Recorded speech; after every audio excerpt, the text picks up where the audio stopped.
दोस्तों, इस वक्त की बहुत बड़ी खबर निकलकर सामने आ रही है अयोध्या से, जहां पर महासचिव चंपत राय ने इस्तीफा दे दिया है। उनके साथ साथ अनिल मिश्रा ने भी इस्तीफा दिया है। ब्रेकिंग न्यूज आई है, देखिए।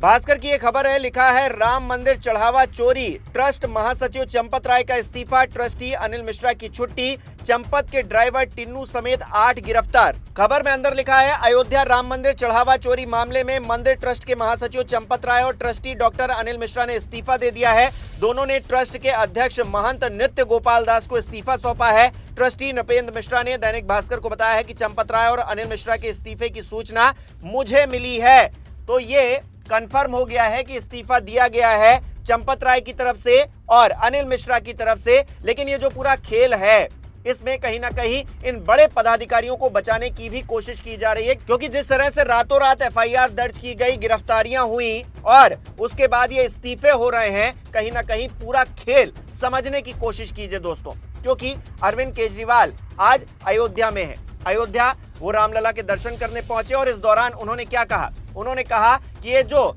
एसआईटी है और ये जो एफआईआर की गई है या फिर जो गिरफ्तारियां हो रही हैं, वो पूरी तरीके से फर्जी है और बड़े लोगों को बचाने की कोशिश की जा रही है। बीती देर रात मंदिर ट्रस्ट के महासचिव चंपत राय के करीबी रमाशंकर यादव उर्फ टिन्नू समेत 8 आरोपियों को गिरफ्तार किया गया है। बड़ी बात यह है कि गुरुवार शाम को अचानक से मामले में ट्रस्ट के सदस्य कृष्ण मोहन की शिकायत पर पहली एफआईआर दर्ज की गई, जिसमें टिन्नू, लवकुश मिश्रा, अनुकल्प मिश्रा, मनीष यादव, अविनाश शुक्ला, करुणेश पांडे, सुभाष चंद्र श्रीवास्तव और रमाशंकर मिश्रा को नामजद किया गया। इनमें से ज्यादातर चढ़ावा गिनती या दान प्रबंधन से जुड़े लोग हैं, जबकि एफआईआर में चंपत राय, अनिल मिश्रा, गोपाल राव समेत जो अन्य बड़े पदाधिकारी हैं, उनका नाम शामिल नहीं किया गया है। ऐसा क्यों किया गया है, जबकि जिम्मेदारी इन लोगों की सबसे पहले बनती है? बावजूद इसके ना कोई एफआईआर और ना ही गिरफ्तारी। आखिर ये क्या दिखाता है? खाना पूर्ति का इससे बड़ा उदाहरण कोई और आपने देखा है क्या? विश्व हिंदू परिषद के अध्यक्ष आलोक कुमार का कहना है कि चंपत राय हो या फिर अनिल मिश्रा, जांच के दायरे में सब है, उन पर भी जांच होगी। उन लोगों का एफआईआर में नाम है जो एसआईटी की रिपोर्ट में है। चंपत राय, अनिल मिश्रा कोई भी इस जांच के दायरे से बाहर नहीं और न ही ऐसा कोई इरादा है। फिर सवाल ये उठता है कि एफआईआर सिर्फ नीचे वाली छोटी मछलियों पर क्यों की गई है? बड़े मगरमच्छों का नाम एफआईआर में क्यों दर्ज नहीं है? दूसरा बड़ा सवाल यह है कि एफआईआर अगर एसआईटी की जांच के आधार पर है, तो फिर ट्रस्ट के सदस्य कृष्ण मोहन की शिकायत पर एफआईआर क्यों की गई? एसआईटी की तरफ से क्यों नहीं की गई? एक और बड़ी बात यह है कि जो ट्रस्ट खुद सवालों के घेरे में है, उसके पास एसआईटी की रिपोर्ट पहुंची कैसे, जिसका हवाला देकर एफआईआर करवाई जा रही है? एसआईटी की रिपोर्ट गोपनीय है, सार्वजनिक तो की नहीं गई है। फिर कृष्ण मोहन को जानकारी कहां से मिली कि रिपोर्ट में क्या है, जिसके आधार पर एफआईआर करवाई गई? एसआईटी जो रिपोर्ट अपनी बना रही थी, वो क्या ट्रस्ट में बैठकर बना रही थी? ट्रस्ट ने ही वो रिपोर्ट बनाकर भेजी थी क्या? अपने आप में सवाल खड़े हो रहे हैं। मंदिर में चोरी का मामला सबसे पहले 7 जून को सामने आया था। उसके बाद यूपी सरकार ने ट्रस्ट के अनुरोध पर 13 जून को एसआईटी बनाई। एसआईटी ने 23 जून को additional chief secretary home Sanjay Prasad को प्रारंभिक रिपोर्ट सौंपी। ये जानते हुए कि संजय प्रसाद खुद ट्रस्ट के पदेन सदस्य हैं, एफआईआर भी ट्रस्ट के सदस्य ही करवा रहे हैं, यानी कि घालमेल ऐसा है कि विश्वास कायम हो ही नहीं पा रहा। शुरुआत से ही लीपापोती की कोशिश की जा रही है। लेकिन योगी जी क्या कह रहे हैं, सुनिए जरा। जन आस्था को सम्मान प्राप्त हो, जन आस्था के साथ खिलवाड़ न हो। मैंने कहा भी था, मैं 19 जून को अयोध्या के दौरे पे था। मैंने तब भी कहा था,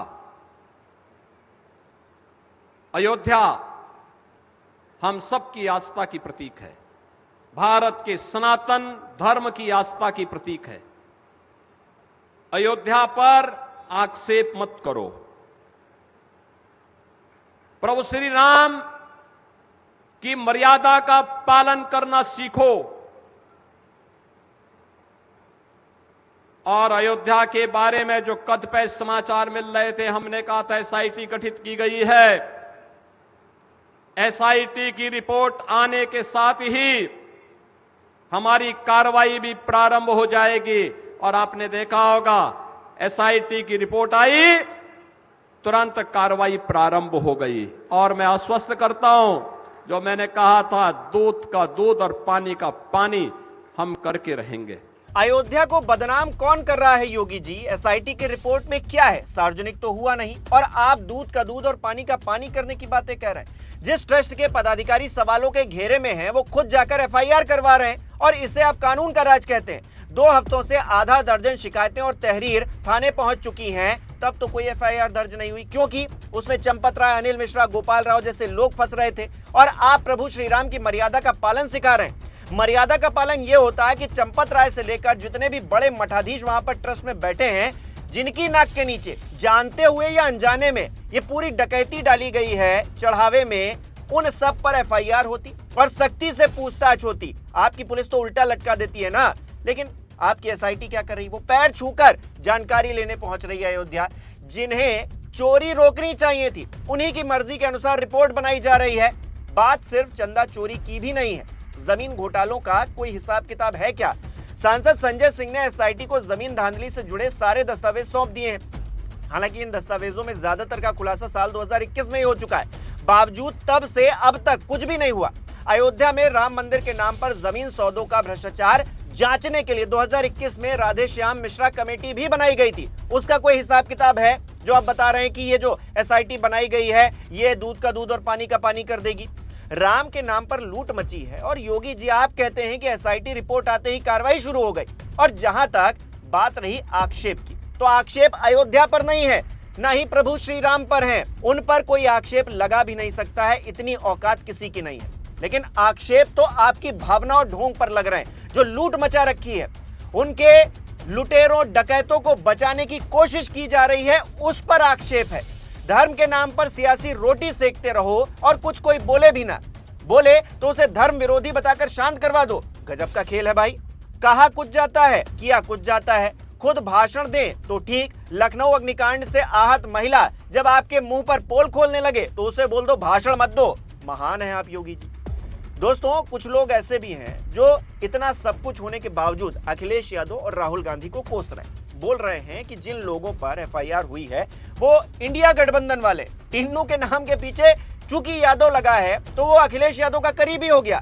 इस लिहाज से तो मोहन यादव भी टिन्नू के करीबी हो गए। जितने भी यादव हैं इस देश के भीतर, सभी जो है टिन्नू के रिश्तेदार हो जाने चाहिए थे, क्योंकि अखिलेश यादव ने ना तो चंदा दिया है और ना ही दर्शन करने गए हैं, तो राम मंदिर में लूट जायज हो जाती है। अखिलेश यादव का सवाल उठाना गलत हो जाता है। गजब का तर्क गढ़ा जाता है दोस्तों, और ऐसे लोग अपने आप को संत बता रहे हैं। गजब का खेल है दोस्तों। आपको क्या लगता है? कमेंट करके अपनी राय जरूर बताइएगा। इस वीडियो को लाइक करना, शेयर करना मत भूलिएगा। मेरे चैनल को सब्सक्राइब नहीं किया तो वो भी जरूर कीजिएगा। आप हमें सहयोग भी कर सकते हैं ज्वाइन बटन पर क्लिक करके। बहुत बहुत धन्यवाद।